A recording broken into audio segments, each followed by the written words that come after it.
আসসালামু আলাইকুম ওয়া রাহমাতুল্লাহি ওয়া বারাকাতুহু।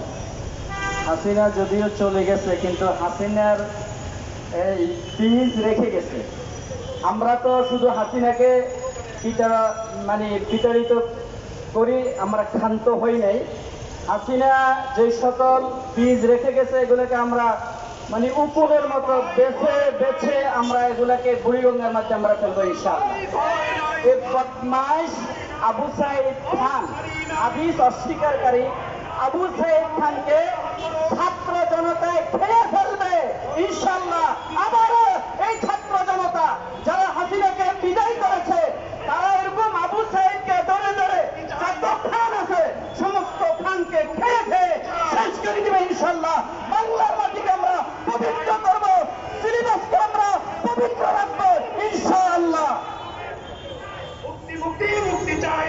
প্রিয় উপস্থিতি, মানববন্ধনের পর্যায়ে সংক্ষিপ্ত বক্তব্য রাখবেন জাতীয় উলামা মাশায়েখ আইম্মা পরিষদ কেন্দ্রীয় কমিটির সম্মানিত যুগ্ম সাধারণ সম্পাদক, ইসলামী দাওয়া সেন্টার ঢাকার সম্মানিত প্রতিষ্ঠাতা ও প্রিন্সিপাল, ধানমন্ডি সায়েন্স ল্যাবরেটরি জামে মসজিদের সম্মানিত খতিব, বিশিষ্ট আলিম দ্বীন ও মিডিয়া ব্যক্তিত্ব জনাব হযরত মাওলানা মুফতি শামসুদ্দোহা আশরাফি। বক্তব্য রাখবেন মুফতি শামসুদ্দোহা আশরাফি। আসসালামু আলাইকুম ওয়া রাহমাতুল্লাহি ওয়া বারাকাতুহু। আজকের এই মানববন্ধন প্রধান উপস্থিত সম্মানিত ওলামায়ে কেরাম, আমাদের সামনে উপস্থিত সম্মানিত সাংবাদিক ভাইয়েরা, আমাদের আজকের আলোচ্য বিষয় আপনাদের সামনে পরিষ্কার।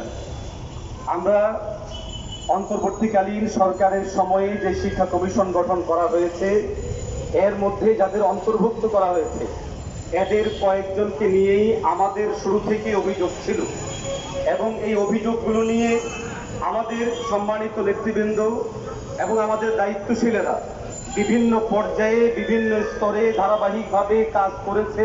আমরা আমাদের দাবি দাওয়া জানিয়েছি, এবং আপনারা জানেন গত কয়েকদিন আগে এই জায়গায় আমরা আরো একটি সফল মানববন্ধন করেছিলাম, প্রতিবাদ সমাবেশ করেছিলাম। প্রশ্ন হচ্ছে তাহলে আজকে আবার কেন আসতে হলো? এর উত্তর হলো, আমরা সবাই জানি শিক্ষা জাতির মেরুদণ্ড। মেরুদণ্ড এটা একজন মানুষের সবচেয়ে গুরুত্বপূর্ণ জায়গা। কারো যদি মেরুদণ্ড দুর্বল হয় অথবা নষ্ট হয় তাহলে সেই শরীর যেমন অকেজো হয়ে যায়, কোন একটি জাতির শিক্ষা যদি দুর্বল থাকে তাহলে সেই জাতীয় কখনো মজবুত ভাবে দাঁড়াতে পারে না। এখন প্রশ্ন হলো, এই যে আবু সাইদ খান, উনার সাথে আমার প্রায় 4 ঘন্টা আলোচনা হয়েছিল, যেটা ডিবেট পর্যায়ে ছিল। আমি পরিষ্কার ভাবে বলছি, আবু সাইদ খান নামে এই লোক যাকে ইসলাম ধর্ম শিক্ষার বইগুলোকে পরিমার্জন করতে রাখা হয়েছে, কোরআন শরীফের একটি আয়াত পড়ার যোগ্যতা তার নাই। কোন একটি আরবি লাইন সে যদি আমার সামনে বসে পড়তে পারে অথবা কারোর সামনে সে পরিষ্কার করতে পারে তাহলে আমরা আমাদের বক্তব্য প্রত্যাহার করব। 4 ঘন্টা আলোচনায় দেখেছি এই লোক কোরআন পড়তে জানে না, হাদিস পড়তে জানে না, ন্যূনতম তার কোনো ভাষা জ্ঞান নেই। এরপরে সে পরিষ্কার আমার নবী একজন অবমাননাকারী, নবীর দুশ্মন, ইসলামের প্রকাশ্য দুশ্মন।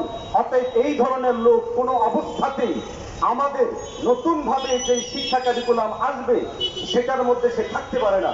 কিন্তু আমরা দেখছি তাকে অলরেডি সেখানে নেওয়া হয়েছে, তার নেওয়া সেই বইগুলোকে আবার সামনে নিয়ে আসা হচ্ছে।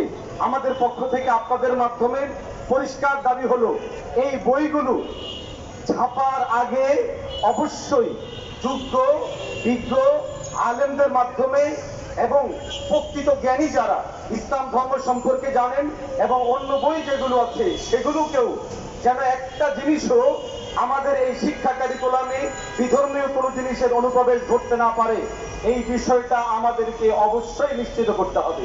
আমরা আমাদের জায়গা থেকে পরিষ্কার ভাবে বলি, স্বাধীন হয়েছে আমার দেশ, কিন্তু সেখানে বিগত সরকারকে যে সমস্ত বামেরা বারবার আজকে পতিত হওয়ার জন্য সহযোগিতা করেছিল, যেটা আওয়ামী লীগ একটা পর্যায়ে উপলব্ধি করলেও শেষ রক্ষা তাদের হয়নি। আমাদের আজকে যে অন্তর্বর্তীকালীন সরকার, তাদের এই উপলব্ধি থাকা উচিত, হাসিনা সরকারকে বামেরা শেষ করেছে, রামেরা শেষ করেছে।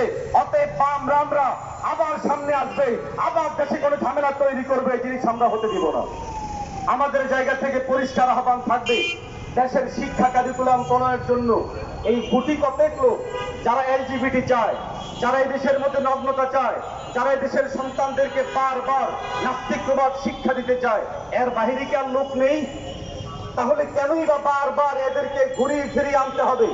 কেন বা বারবার আমাদেরকে বামদের বিভিন্ন তৎপরতার বিরুদ্ধে আমাদেরকে মাঠে নামতে বাধ্য করা হবে? আমরা মনে করি এটা একটা সুদূর প্রসারী পরিকল্পনার অংশ। অতএব অন্তর্বর্তীকালীন সরকারের জন্য সবচেয়ে কল্যাণকর হবে এটাই সিদ্ধান্ত গ্রহণ করুন, এদেশের মানুষ যেন আর কোনো শব্দ করতে না হয়। এই জন্য ধর্ম উপদেষ্টা যাদেরকে দেওয়া হয়েছে, আলহামদুলিল্লাহ আমরা নিশ্চয়তার সাথে বলতে পারি যে উনাকে সামনে রেখে, উনার নেতৃত্বকে সামনে রেখে আমরা ইসলাম ধর্মীয় বিষয়গুলোকে প্রণয়ন করেন এবং অন্যান্য গ্রন্থগুলোকে পরিমার্জন করেন।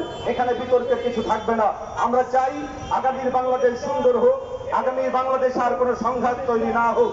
একটি সুন্দর বাংলাদেশের প্রত্যাশা রেখেই আমরা আমাদের বক্তব্য শেষ করছি। সালামু আলাইকুম রহমতুল্লাহ। শুধু দর্শক, আমরা দেখতে পাচ্ছি জাতীয় প্রেস ক্লাবের সামনে হাদিস অস্বীকারী আবু সাইদ খানকে সংগ্রামী বন্ধুগণ, থেকে মানববন্ধন কর্মসূচিতে এখন বক্তব্য রাখবেন জাতীয় উলামা মাশায়েখ আইম্মা পরিষদের সম্মানিত যুগ্ম সাধারণ সম্পাদক, ঢাকার ঐতিহ্যবাহী দ্বীন বিদ্যাপীঠ জামিয়া কারিমিয়া আরবিয়ার স্বনামধন্য শাইখুল হাদিস হযরতুল আল্লাম মাওলানা মুফতি হেদায়েতুল্লাহ কাসেমী বক্তব্য রাখবেন। মাওলানা মুফতি